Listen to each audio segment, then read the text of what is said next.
오늘 주신 말씀은 사사기 1장 1절로 7절 말씀입니다. 사사기 1장 1절로 7절 말씀 받들어 읽겠습니다. 여호수아가 죽은 후에 이스라엘 자손이 여호와께 여쭈어 이르되 우리 가운데 누가 먼저 올라가서 가나안 족속과 싸우리이까? 여호와께서 이르시되 유다가 올라갈지니라. 보라, 내가 이 땅을 그의 손에 넘겨주었노라 하시니라. 유다가 그의 형제 시므온에게 이르되 내가 제비 뽑아 얻은 땅에 나와 함께 올라가서 가나안 족속과 싸우자. 그리하면 나도 네가 제비 뽑아 얻은 땅에 함께 가리라 하니 이에 시므온이 그와 함께 가니라. 유다가 올라가매 여호와께서 가나안 족속과 브리스 족속을 그들이 손에 넘겨주시니 그들이 베색에서 10,000명을 죽이고 또 베색에서 아도니 베색을 만나 그와 싸워서 가나안 족속과 브리스 족속을 죽이니 아도니 베색이 도망하는지라. 그를 쫓아가서 잡아 그의 엄지손가락과 엄지발가락을 자르매 아도니 베색이 이르되 옛적에 70명의 왕들이 그들이 엄지손가락과 엄지발가락이 잘리고 내 상 아래에서 먹을 것을 줍더니 하나님이 내가 행한 대로 내게 갚으심이로다 하니라. 무리가 그를 끌고 예루살렘에 이르렀더니 그가 거기서 죽었더라. 아멘. 어제까지 여호수아의 말씀을 나눴고요. 오늘부터는 사사기의 말씀을 전하게 되었습니다. 사사기는 크게 두 가지의 주제를 담고 있어요.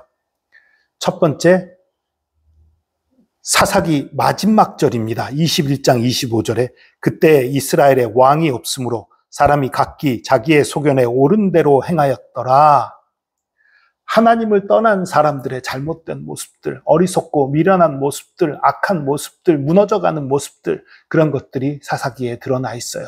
그럼에도 불구하고 곳곳에 또 하나님이 은혜 베푸시는 장면이 같이 들어있기도 하지요. 그리고 또 하나는 행한 대로 보응하시는 하나님을 사사기에서 말하고 있어요. 오늘 본문이 이것을 잘 나타내 줍니다. 사실 여호수아가 죽고라고 시작을 했어요. 그런데 사사기 2장에 보면요, 여호수아가 죽는 얘기가 다시 나와요. 그 얘기는 무엇인 줄 아십니까? 이 사사기 1장 1절부터 7절의 얘기가 시간 순서대로 배열되지 않았다는 거예요. 이 7절 뒤에 8절부터 얘기는 사실 여호수아서의 얘기하고 겹쳐요. 그러니까 사실은 8절 이후의 일들이 이 1절에서 7절보다 먼저 있었던 일이에요. 그리고 여호수아가 죽은 이후의 일을 먼저 이 1절에서 7절에 배치를 해놓은 거예요. 왜 그렇습니까? 이게 이 사사기에서 말하고 싶은 것이기 때문이에요. 사사기의 중심 주제 중에 하나이기 때문이에요. 여호수아가 죽자 이스라엘 백성들이 우리 또 이 가나안 족속, 남아있는 족속들하고 싸워야 되는데 누가 제일 먼저 싸워야 되겠습니까? 하고 하나님께 묻습니다. 그랬더니 유다가 제일 먼저 싸워야 된다. 하나님의 응답을 받았어요. 유다 지파가 그 말씀대로 싸우러 갑니다. 그런데 유다 지파의 경내에 그 지경 안에 또 시므온 지파가 또 자리를 잡고 있잖아요. 그러니까 시므온 지파에게 얘기하는 것입니다. 우리 같이 싸우자. 시므온 지파가 유다와 힘을 합쳐서 이제 베색으로 갔습니다. 베색에서 그 10,000명의 적군을 죽여요. 그 중에 그리고 그 베색의 왕 아도니 베색을 사로잡습니다. 잡아서 엄지손가락, 양손의 엄지손가락을 자르버리고 양발의 엄지발가락을 잘라버려요. 그럼 힘을 못 씁니다. 이 엄지손가락이 없으면 힘 못 써요. 발가락도 마찬가지지요. 그렇게 만들어요. 그렇게 했는데 이때 이 아도니 베색이 하는 말, 이 이방 왕의 하는 말 굳이 기록할 필요 없는 말이에요. 그런데 기록한 것은 이 말이 너무 중요한 얘기이기 때문입니다. 뭐라고 말했냐면 아도니 베색이 이르되 옛적에 70명의 왕들이 그들의 엄지손가락과 엄지발가락이 잘리고 내 상 아래에서 먹을 것을 줍더니 하나님이 내가 행한 대로 내게 갚으심이로다. 무슨 소리예요? 이 아도니 베색이 70개의 나라를 정복한 거예요. 정벌하면서 그 왕들을 다 사로잡아서 엄지손가락과 엄지발가락을 자르고 자신의 밑에서 그 비참한 모습으로 지내게 했던 거예요. 그러면서 내가 이런 왕들을 이렇게 비참하게 하면서 이런 존재다 자랑하고 자신의 권위와 자신의 능력을 자랑했던 거지요. 그러더니 자신이 그 꼴이 됐다라고 말하면서 자신이 그 꼴이 된 것은 하나님이 내가 행한 대로 갚은 것이다 라고 말하는 거예요. 이게 이 사사기 전체를 흐르는 주제 중에 하나예요. 이스라엘 백성이 하나님 앞에 충성할 때에 하나님께서 복으로 갚으시는 거예요. 하나님을 떠나고 우상 숭배하고 거역하면 또 이방 족속으로 이스라엘을 치게 하고 괴롭게 함으로 또 갚으시는 거예요. 그것이 계속 반복되는 거예요. 여러분, 오늘날도 이것은 적용됩니다. 행한 대로 갚으면 행위로 구원받을 수 있는 사람이 없다고 그랬는데 우리 아무도 구원 못 받잖아요. 아니요. 우리가 예수 그리스도 앞에 우리의 죄를 자복하고 주님 앞에 엎드리는 것, 그것은 모든 허물과 모든 죄를 용서하게 합니다. 그래서 우리가 예수 믿음으로 이전에 모든 죄가 사함받고 구원받을 수 있는 거지요. 그러나 예수 믿어도 우리가 고치지 못하는 나쁜 습관들, 잘못들이 있다면 거기에 대해서는 벌을 받는 거예요. 하나님이 이스라엘 백성을 벌하시지만요, 우상을 숭배하고 잘못된 행동들을 하니까 벌하시긴 하지만 이스라엘 족속을 버리지 않으세요. 마찬가지입니다. 우리가 예수 그리스도 앞에 회개하고 예수 그리스도를 나의 주 나의 하나님으로 영접했을 때에 우리가 하나님으로부터 버림받지는 않아요. 그러나 예수 믿는다고 하면서 하나님을 거역하고 잘못된 행동들을 하고 그럴 때에는 하나님께서 그에 대한 징벌이 있으신 거예요. 그 징벌은 우리를 멸망시키기 위한 것이 아니라 우리를 바로잡기 위한 것입니다. 우리를 가르치기 위한 것이고 우리를 옳은 길로 인도하기 위한 거예요. 그래서 우리가 행동도 조심해야 되고 특히 말을 조심해야 합니다. 여러분, 말로 범죄하기가 얼마나 쉬운지 몰라요. 특별히 어떤 나쁜 짓을 한 사람이 있어요.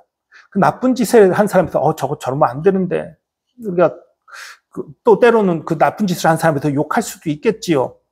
그래도 우리가 입을 거룩하게 하기 위해서 가능하면 욕 안 하는 게 좋습니다. 그러나 그런 것들은 그래도 넘어갈 수 있을지 몰라요. 그런데요, 나쁜 짓 한 게 아니라 질병 때문에 재난을 만나서 재앙이 만나서 정말 비참한 상황에 놓인 사람을 함부로 말하면 하나님 그거 우리에게 그대로 갚아주시는 경우 많습니다.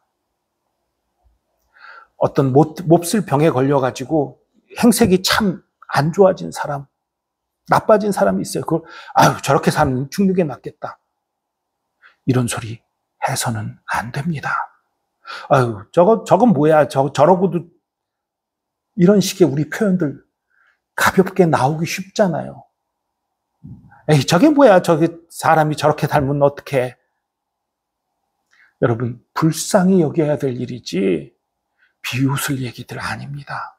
함부로 할 얘기들 아닙니다. 여러분, 이런 잘못 범하지 않도록. 제가 구체적인 예를 들면 또 어떤 사람을 치는 것이 될까 봐 구체적인 예는 들지 않겠습니다. 그러나 여러분, 우리의 말이 남들을 비난하고 비판하는 말들, 특별히 그게 그의 잘못이 아니라 어떤 재앙이나 질병 때문에 생긴 어려움을 비웃는 말들, 함부로 하는 말들, 그 말이 틀린 말이 아니다라고 주장하는 분들이 있는데, 아니요. 틀린 말이 아닌 게 중요한 게 아니지요. 우리의 입은 옳은 말을 하는 게 중요한 게 아니라 사랑의 말을 하는 것이고 거룩한 말을 하는 것이고 살리는 말을 하는 것이 중요한 것입니다. 사람을 위로하고 세워주는 말을 해야지 우리가 사실인데 뭐 하고 상처 주는 말을 한다면 그건 하나님 기뻐하시는 게 아니에요. 여러분, 특별히 입술로 범죄하지 않도록 조심하시기 바랍니다. 하나님이 우리에게 행한 대로 갚아주세요. 그것을 기억하시고 다른 불쌍한 사람들, 어려운 사람을 만날 때 불쌍히 여기시고 위로하고 축복하시기 바랍니다. 그들에게 함부로 말한다면 우리가 그런 상황이 될 수 있어요. 그런 상황, 혹시 여러분 가운데에 그런 말을 함부로 했던 기억이 있다면, 그렇게 함부로 말해서 죄를 지은 것들이 생각나는 분들이 있다면 지금 회개하시기 바랍니다. 지금 예수 그리스도의 십자가 앞에 그것을 자복하고 주님 잘못했습니다 고백하시기 바랍니다. 회개하는 자는 하나님께서 용서하십니다. 고치십니다. 새롭게 하십니다.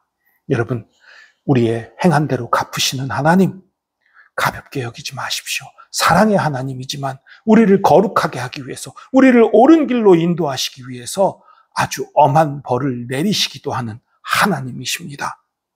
가볍게 생각하지 마시고 거룩한 말, 사랑의 말로 입술을 가득 채우고 또 다른 사람을 향한 자비와 긍휼의 행동으로 우리의 삶을 채우시기 바랍니다. 그러면 하나님께서 우리를 자비로, 긍휼로, 위로로, 사랑으로 갚아주실 것입니다. 기도하겠습니다.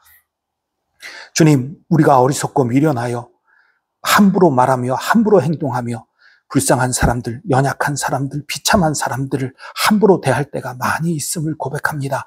우리 그런 사람들 되지 말게 하여 주시고 예수 그리스도께서 우리 위해 대신 죽으신 것처럼 우리를 사랑하시고 우리를 건지신 것처럼 우리도 다른 사람들을 사랑하고 아끼고 섬기고 베풀고 나누고 위로하고 축복하는 그런 삶을 살 수 있도록 인도하여 주시옵소서. 우리의 힘이 되신 주님, 우리의 사랑이 되시고 우리의 소망이 되신 주님, 우리를 거룩하게 하신 주님 감사합니다. 주의 사랑과 은혜에 감사드리며 예수 그리스도의 이름으로 기도합니다. 아멘.